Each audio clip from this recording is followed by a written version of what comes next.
Okay, so I wanted to show you guys how to make sure that you have certain settings set for when you're hosting your meetings.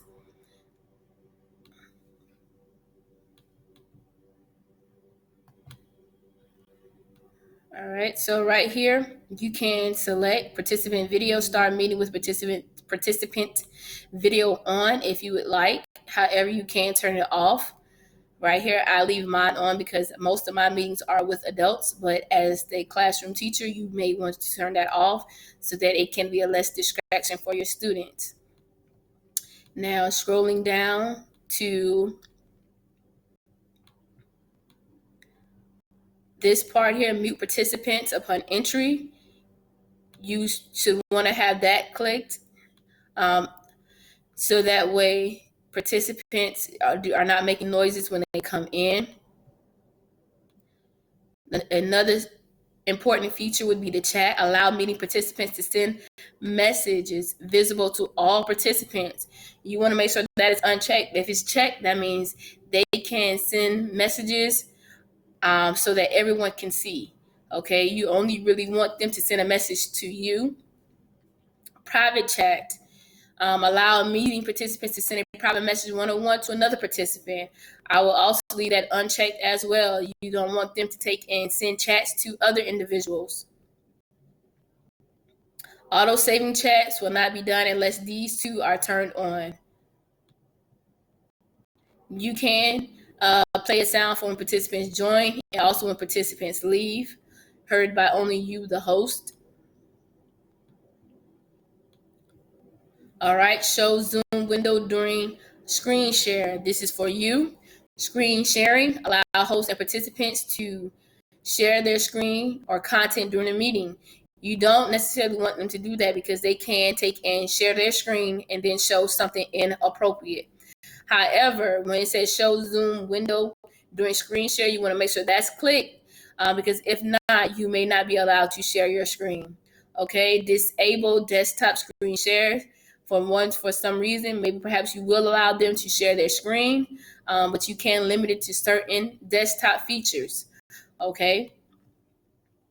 You can click this one to allow participants to share on the whiteboard when you have that up. However, if you have the screen sharing off, as you can see it popped up, they cannot do that either. All right, remote control.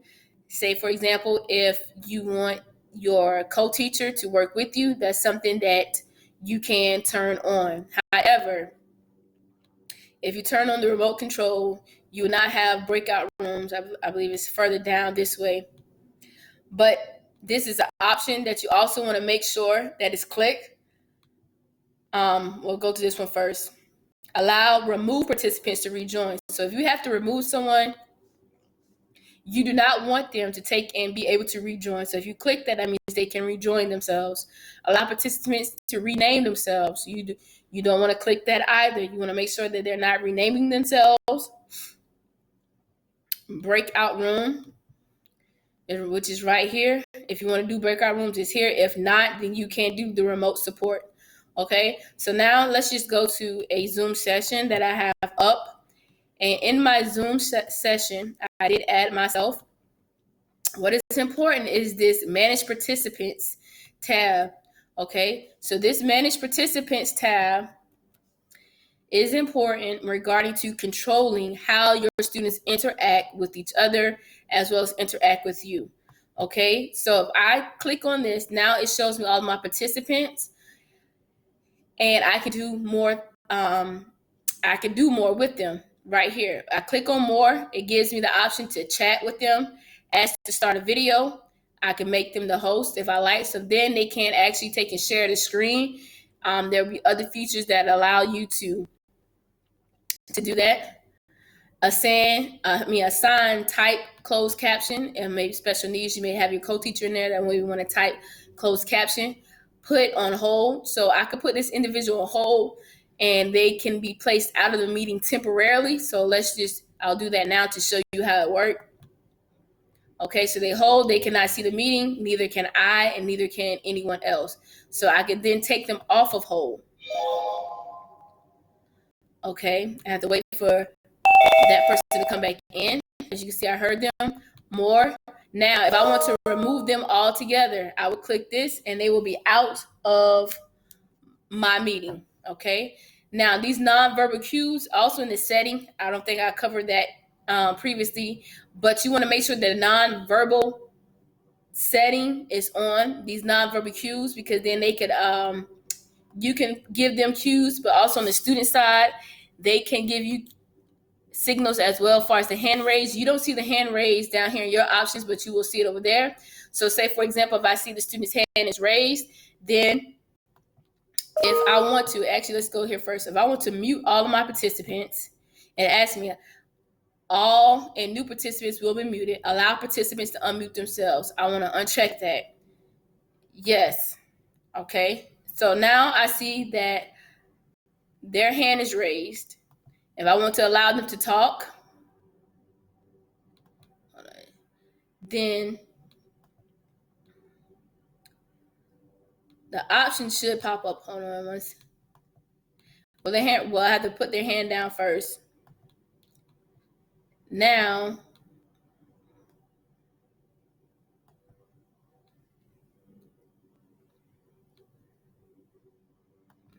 what is it? Hold on. Here, okay, mute participants upon entry. Allow participants to unmute themselves. Allow participants to rename themselves. I want to uncheck that as well. I should be able to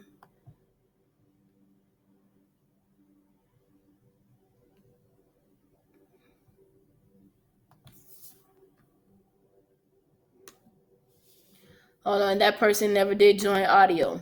Give me 1 second. So that's why you guys don't see it, because I never had the audio on my other student because of me using 2 computers.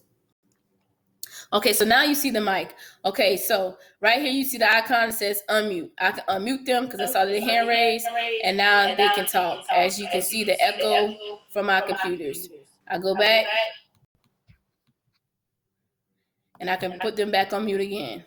Okay, so these options are highly effective, and they do allow you to better control or manage your Zoom classes. Okay, so allow participants to unmute themselves. You want to make sure that it's unchecked. Allow participants to rename themselves. You want to make sure that is unchecked. Lock meeting. This will prevent others from coming in. Lock screen share. That's something that you perhaps want to make sure is checked as well. Even though we did it in the setting on under our account from the Zoom website, but still yet there are some more security features here in case something happens, I suppose, or maybe it just does not all transfer over. But using this manage participants allows you to control all of your participants better. Okay, so